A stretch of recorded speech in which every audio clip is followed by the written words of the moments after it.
একই দিনে ত্রয়োদশ জাতীয় সংসদ নির্বাচন এবং গণভোটের প্রস্তুতি ঘিরে নির্বাচনের আইনবিধি ও প্রার্থীদের আচরণ বিধিমালা সংশোধন, ভোটার তালিকা চূড়ান্ত সহ ভোটের যাবতীয় প্রস্তুতি গুছিয়ে এনেছে নির্বাচন কমিশন।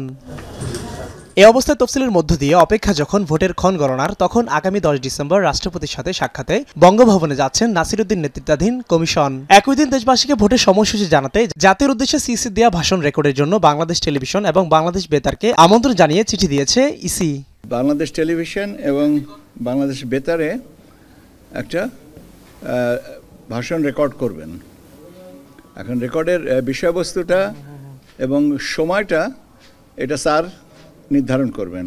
সচিব জানান, তফসিল ঘোষণার জন্য সব ধরনের প্রস্তুতি সম্পন্ন করেছে নির্বাচন কমিশন। তফসিল ঘোষণার জন্য তো প্রস্তুতি, শোনেন, সেই প্রস্তুতিটা তো শুরু থেকেই 24শে নভেম্বর গত বছরের থেকে তো শুরু করা হয়েছে এবং এটা ধারাবাহিকভাবে একটু একটু একটু একটু করে আজকে এই পর্যন্ত এসছে।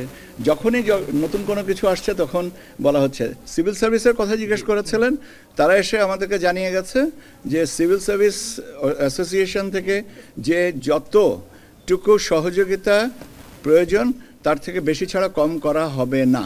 এদিন আসন্ন সংসদ নির্বাচন ও গণভোট উপলক্ষে মাঠ পর্যায়ে নির্বাচন কর্মকর্তাদের সাথে মতবিনিময় সভা করে ইসি। একই সাথে চূড়ান্তভাবে 81টি দেশীয় পর্যবেক্ষক সংস্থাকে নিবন্ধন দিয়েছে নির্বাচন কমিশন। মিয়া আমিরুল, এখন, ঢাকা।